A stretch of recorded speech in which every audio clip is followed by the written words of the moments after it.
పాప ఈ రెండిట్లో ఒకటి చూజ్ చేసుకోమ్మా.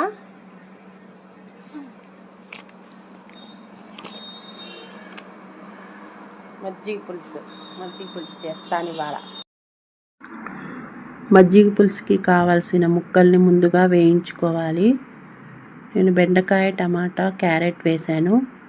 మీకు ఏవి కావాలంటే అవి వేసుకోవచ్చు. సొరకాయ, ఇంకా గుమ్మడికాయ అలాంటివి అయినా వేసుకోవచ్చు. ఇవి కొంచెం వేగాక చల్లార్చుకోవాలి. ఎందుకంటే చల్లార్చిన తర్వాతనే మజ్జిగలో వేసుకుంటే మజ్జిగ ఇరగకుండా ఉంటుంది. దాంట్లోకి మసాలాకి చిక్కగా ఉండడానికి శనగపప్పు నానవేసుకున్నాను.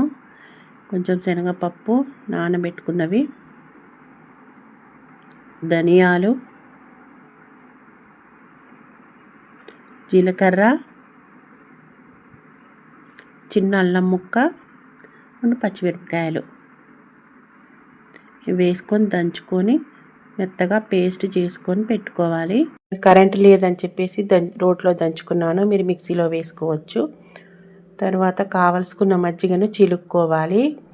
ఎందుకంటే గడ్డలు లేకుండా ఉంటుంది. తర్వాత మనం దంచుకున్న పేస్ట్ని దాంట్లో వేసుకోవాలి.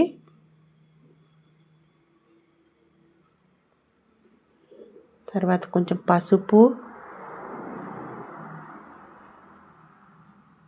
కారం, తగినంత ఉప్పు, కొంచెం ఇంగువ, చిటికెడు మెంతిపిండి వేసుకొని కలుపుకోవాలి. తర్వాత వేయించి చల్లారబెట్టుకున్న కూరగాయ ముక్కలు వేసుకొని అన్నీ బాగా కలుపుకోవాలి. తర్వాత కొన్ని నీళ్లు పోసుకోవాలి. ముఖ్యంగా చెప్తున్నాను, కూరగాయలు మాత్రం బాగా చల్లార్చుకున్న తర్వాతే మజ్జిగలో కలుపుకోవాలి, లేకపోతే మజ్జిగ ఇరిగిపోతుంది. ఇప్పుడు పొయ్యి మీద పెట్టేసుకొని కొంచెం కరివేపాకు, కొత్తిమీర వేసేసుకోవాలి. ఇంకా కలుపుతూనే ఉండాలి.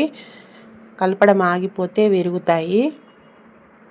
ఎప్పుడైతే తెల్లుతూ ఉంటాయో అప్పుడు మనము కొంచెం పాలు పోసుకోవాలి. తర్వాత తిరమాత వేసేసుకోవాలి. పాలు ఎందుకంటే సాయంత్రం అయినా మజ్జిగ పులుసు పుల్లబడకుండా ఉంటుంది, అందుకని పాలు పోసుకోవాలి. ఇది మా అమ్మ చెప్పింది. ఇది ఒక చిట్కా. ఇప్పుడు మజ్జిగ పులుసు అయిపోయింది కాబట్టి దీన్ని సర్వింగ్ బౌల్లోకి తీసుకోవాలి. మజ్జిగ పులుసులోకి ముద్దపప్పు మంచి కాంబినేషన్. ముద్దపప్పు మజ్జిగ చారు అంటారు కాబట్టి super combination. Please subscribe. Thanks for watching.